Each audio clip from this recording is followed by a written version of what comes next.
요즘 장맛비는 이전과 달리 내렸다 하면 한꺼번에 많은 양의 비가 내리는 데다 강한 바람까지 동반하고 있습니다. 침수와 강풍 피해 입지 않도록 주의가 필요합니다. 부산시의회 전반기 활동이 끝나고 후반기가 시작됐습니다. 조례 발의수 등 양적 성장은 있었지만 질적인 면에서 아쉬움이 남는다는 평가입니다. 부산 부동산 시장은 거래량이 급감하는 등 침체기를 겪고 있습니다.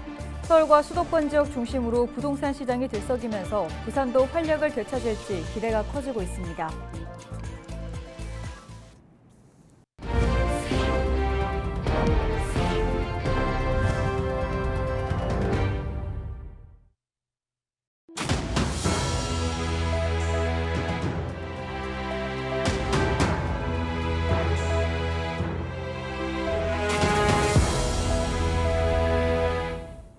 시청자 여러분 안녕하십니까? 헬로티비 부산 뉴스입니다. 요즘 장맛비는 이전과 달리 내렸다 하면 한꺼번에 많은 양의 비가 내리면서 강한 바람까지 동반하고 있습니다. 이 때문에 침수와 강풍 피해가 동시에 발생해서 주의가 필요합니다. 보도에 김한식 기자입니다. 시내의 한 건물 지하, 바닥 일부에 물이 고여 있고 입구에는 쓰레기들이 널려 있습니다. 지난 6월 29일 집중호우 당시 침수된 흔적들입니다. 지하에는 아직까지 물이 남아있어 모터를 이용해 물을 빼고 있습니다. 당시 지하는 물론 1층 상가까지 빗물이 들이닥쳤습니다. 그 바닥에 깔리는 상품은 좀 많이 젖었어요. 물건이 좀 있었는데 그거는 좀 젖어가지고 좀 덜 내고 좀 버리고 그래 했습니다. 지난 주말 부산 지역 평균 강수량은 77mm가량. 같은 부산이지만 각 지역마다 강수량은 큰 차이를 보였습니다. 지난 29일 하루 금정구에만 101mm의 비가 내린 반면 영도구에는 절반인 50.5mm를 기록했습니다. 또 같은 날 오후 7시 사하구에는 시간당 45mm의 물폭탄이 쏟아졌습니다. 이와 더불어 시속 27km가 넘는 강한 바람까지 동반했습니다. 이 때문에 소방에 접수된 신고 60건 가운데 45건이 강풍 피해로 집계됐습니다. 정체전선상에서 발달한 폭이 좁고 강한 강수대로 인해 집중호우가 자주 발생하고 있으며 바람도 강하게 부는 특성을 보이고 있습니다. 한반도 북서쪽에서 차고 건조한 공기가 남하하며 정체전선이 북상과 남하를 반복하고 있는 가운데 기상청은 이번 비는 수요일 오후에 그쳤다. 금요일부터 다시 비가 내릴 것으로 전망했습니다. 또 많은 양의 비가 내리면서 지반이 약해져 산사태나 붕괴 위험이 큰 만큼 주의를 당부했습니다. 헬로티비 뉴스 김한식입니다. 부산시의회 전반기 활동이 끝나고 후반기가 시작됐습니다. 전반기 활동에 대한 평가는 어떨까요? 조례 발의수 등 양적인 성과가 있었지만 질적인 면에서 아쉬움이 남는다는 평가도 나옵니다. 보도에 안수민 기자입니다. 배려와 존중, 소통과 원칙이라는 가치로 지난 2년간 활동한 제9대 부산시의회. 전반기 조례 발의 건수가 430여 건으로 지난 8대 전반기보다 160건 이상 늘었고 전국 최초 조례도 23건에 달했습니다. 하지만 이 과정에서 시민들과 소통이 부족했고 양적 성과만큼 조례의 실효성은 없었다는 지적이 나옵니다. 짧은 입법 예고 기간으로 시민들의 의견을 풍부히 담지 못한 채 그렇게 상정시킨 뒤 일방적으로 한 90% 가까운 비율로 원안 가결을 시키는 것을 확인할 수 있었고요. 그렇게 이제 양산되는 조례들이 행정에 제대로 반영되지 못함으로써 행정력 낭비라든지 그리고 이제 여러 번 같은 조례를 여러 번 5번 개정한다는 그런 행태도 집행부에 대한 견제와 감시 역할이 미흡했다는 평가도 있습니다. 부산시가 어린이 복합문화공간 조성 사업을 비롯해 부산시 슬로건과 상징물을 변경하는 과정에서 관련 조례가 바뀌기도 전에 예산을 사용했지만 미온적으로 대응했다는 겁니다. 시의회가 집행부 편의를 봐주면서 스스로 권위를 실추시켰다는 이야기입니다. 지난해에는 성비위로 의원이 사퇴하는 일도 있었습니다. 하지만 해당 의원이 경찰 조사를 받고도 6개월간 의정활동을 이어가는 등 윤리위원회가 재기능을 하지 못했고 제명이 아닌 잦은 사퇴가 이뤄진 것도 문제라는 비판이 나옵니다. 앞으로 남은 2년간 후반기 의회가 시민들의 눈높이를 맞추기 위해서는 의정활동의 내실을 다지고 소통을 강화하는 것이 주요 과제가 될 것으로 보입니다. 전반기와 더불어 소통도 하고 화합에 중점을 두겠습니다. 그리고 능력 있는 사람이 일할 수 있는 그런 의회를 만들겠습니다. 안성민 의장이 2006년 5월 지방의원 유급제가 도입된 이후 처음으로 전 후반기 의장 연임에 성공한 상황에서 후반기 부산시의회는 어떤 모습을 보일지 시민들의 관심이 집중되고 있습니다. 헬로티비 뉴스 안수민입니다.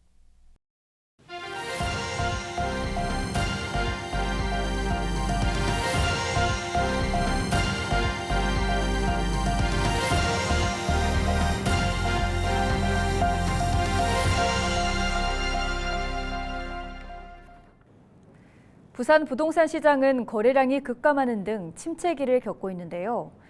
서울과 수도권 지역 중심으로 부동산 시장이 들썩이면서 부산도 활력을 찾을 수 있을까 기대도 커지고 있습니다. 3분기 부산 부동산 시장의 전망과 심화하는 양극화를 해소할 수 있는 방법이 있을지 짚어봅니다. 차선영 기자의 보도입니다. 6월 마지막 주 전국 주간 아파트 매매 가격이 지난주 대비 0.01% 상승했습니다. 반면 부산은 0.07% 하락했습니다.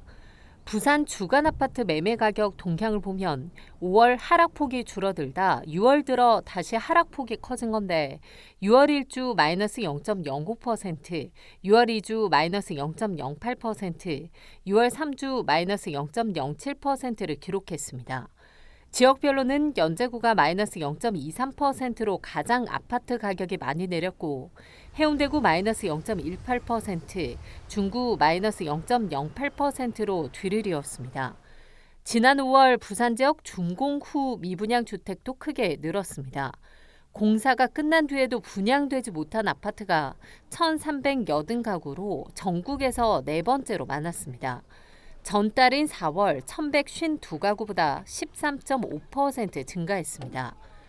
부산 부동산 시장의 전반적인 침체 속에서도 주택 매매 거래량은 소폭 늘었습니다. 부산 5월 주택 매매 거래량은 3,349건으로 3,182건 거래됐던 4월과 비교해 5.2% 늘었고 지난해 같은 달 3,344건보다 0.1% 증가했습니다. 회복을 향한 단초로 주목받고 있지만 사실 거래는 일부 지역에만 국한돼 있습니다. 현재의 침체된 모습보다는 하반기 이후로 갈수록 부동산 시장이 회복되는 지역이 나타날 수 있지만 그 회복 속도와 격차는 우리 부산 지역 내에서도 상당한 차이를 나타낼 것으로 판단이 됩니다. 시장 침체에도 주거 선호도가 높은 지역만 오르고 거래되는 양극화 현상이 나타나고 있다는 이야기입니다. 고금리 장기화와 원자재값, 인건비 인상은 공사비 상승으로 이어져 분양가는 고공행진 중입니다. 수영구 한 공동주택이 3.3제곱미터당 6,093만 원에 공급되는 등 부산 아파트 분양가 최고 기록을 갈아치웠습니다. 전문가들은 고도 제한 등 건축 규제 완화보단 지금 상황에선 경제적인 규제 완화 정책이 필요하다고 말합니다. 높이 규제 등 일반적인 건축 규제 완화를 하는 것들도 필요하지만 경제적인 규제 완화, 즉 늘어나는 공사비에 해당되는 것들을 최소한 지역 주민과 조합원들이 낮춰서 새 주거 생활을 할 수 있도록 하는 이러한 경제적인 규제 완화도 필요할 것으로 판단이 되고 있는데 주거 선호도가 높은 지역과 이외 지역의 양극화를 해소하기 위해서 선제적으로 인프라 구축에 나설 필요가 있다는 것입니다. 서울과 수도권 중심으로 거래량이 늘어나면서 지역 부동산 시장의 활력도 기대되고 있습니다. 회복을 기대하는 분위기 속에 부산 부동산 시장의 양극화 해소 노력도 함께 이루어져야 한다는 목소리입니다. 헬로티비 뉴스 차선영입니다. 올해 6월 부산 소비자 물가가 지난해 같은 달보다 평균 2.5% 상승한 것으로 나타났습니다. 동남지방통계청이 발표한 6월 소비자 물가 동향 자료에 따르면 부산의 지난달 소비자 물가 지수는 지난해 같은 달보다 2.5% 상승했습니다. 최근 소아와 청소년을 중심으로 호흡기 감염병인 백일해가 유행하고 있는 가운데 폐렴과 수족구병 등 각종 세균성 감염병들이 잇따라 유행 조짐을 보이고 있습니다. 일단 마스크 착용과 손 씻기 같은 개인 위생에 유의하면서 증상을 보이면 빨리 병원 진료를 받는 게 중요합니다. 이다혜 기자입니다. 이른 아침부터 소아 청소년과 대기실이 북새통을 이룹니다. 대부분 영유아나 초등학생인 어린 환자들은 오랜 기다림에 지쳐 보호자에 안기거나 대기실 의자에 힘없이 누워 있습니다. 병원 문을 열자마자 방문하는 이른바 오픈런을 해도 짧게는 1시간, 길게는 2시간 가까이 대기하기 일쑤입니다. 한 8시 50분쯤. 특히 월요일이나 금요일은 조금 근데 쉬었다가 오는 거기 때문에 좀 많은 편이에요. 지난달부터 소아와 청소년을 중심으로 100일의 환자가 급격히 늘면서 안 그래도 붐비던 소아과가 더 혼잡해졌습니다. 100일 동안 기침을 한다고 해서 이름 붙여진 100일에는 콧물, 재채기, 기침 등 일반 감기 증상을 보이다가 발작성 기침을 하는 게 특징입니다. 5세 이하 영유아가 취약한 것으로 알려져 있지만 올해는 유독 10대 청소년 환자가 많습니다. 지난 한 달간 강원도 내에서만 108명이 감염됐고 대구 73명, 제주 58명 등 전국적으로 번지는 모양새입니다. 올 상반기 전국 100일의 환자는 1,360여 명, 최근 10년간 100일의 환자가 가장 많았던 2018년 연간 980명 기록을 이미 뛰어넘었습니다. 제2급 법정 감염병인 백일해가 한 달 넘게 유행하고 있는 가운데 폐렴과 수족구 등 다른 감염병들도 잇따라 유행 조짐을 보이고 있습니다. 발열, 두통, 인후통 등 감기 증상을 보이다가 일부 폐렴을 유발하는 마이코플라스마 폐렴균 감염증 환자도 최근 한 달 새 2배 가까이 늘었습니다. 네, 최근에 마이크로 플라스마 폐렴으로 입원 많이 한다고 얘기 들었고 그래서 하나는 입원해 있고 지금 둘은 진료 온 거고. 질병관리청은 올해 처음으로 마이코플라스마 폐렴균 감염증 유행주의보를 발령하고 항원 검사에 대해 건강보험 급여를 적용하기로 했습니다. 여기에 집단 생활을 하는 6세 이하 영유아를 중심으로 수족구병 환자 수도 크게 늘고 있습니다. 수족구 환자가 한 달 만에 2배 넘게 늘자 일선 어린이집과 유치원 등에선 학부모에게 안내문을 발송하는 등 긴장하고 있습니다. 전문가들은 일단 마스크 착용과 손 씻기 같은 개인위생 수칙을 잘 지키는 게 유일한 예방법이라고 조언합니다. 의심 증상이 나타날 땐 추가 감염 예방을 위해서 조기에 항생제 처방 등 적절한 치료와 격리가 필요하다고 강조합니다. 100일의 특이적인 증상은 뭐 감기하고 똑같죠. 비슷한데 좀 특이적이라 그러면 기침 소리가 한 번 하고 나서 기침 끝머리에 하는 그런 기침 소리가 들릴 수 있고 예방접종 한 10년 지나면 한 번 추가 접종 꼭 해야 돼. 특히 어르신 같은 경우에. 보건당국은 여름방학이 시작되면 학교 중심의 100일의 집단 감염 확산은 진정될 것으로 보고 있습니다. 그러나 방학 중 야외 활동 증가 등으로 세균성 감염병 확산이 우려되는 만큼 영유아와 청소년의 위생관리에 각별한 주의를 당부했습니다. 헬로티비 뉴스 이다혜입니다. 장애인 이권 사업을 이용해 수십억 원을 가로챈 전직 교수 A씨와 이른바 MZ조폭 B씨 등 일당 7명이 경찰에 덜미를 잡혔습니다. A씨 등은 지난 2018년부터 2년 동안 한 장애인 단체로부터 연간 1,000만 원을 주고 공영주차장 운영권을 산 뒤 6천만 원 상당의 부당이득을 챙겼고 이 과정에서 투자금 3억여 원을 가로챈 혐의를 받고 있습니다. 조폭 B씨는 공영주차장과 집 수리, 세탁 등 각종 장애인 이권 사업을 주겠다고 속여 10명으로부터 20억 원 상당을 가로챈 것으로 나타났습니다. 일당은 또 장애인 단체 사무총장 등으로 행세하며 서류를 꾸며 국고보조금 5억 7천여만 원을 부정수급한 혐의도 받고 있습니다.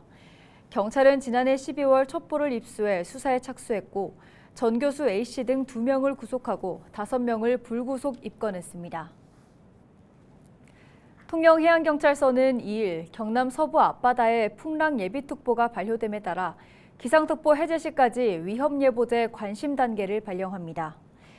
해경은 다중이용 선박과 장기계 계류 선박, 해안가 저지대 등을 중심으로 안전관리를 강화할 계획입니다. 또 시민들에게 방파제, 갯바위 등 위험구역에 접근을 자제해달라고 당부했습니다. 이상으로 뉴스를 마칩니다. 함께해 주신 여러분 고맙습니다.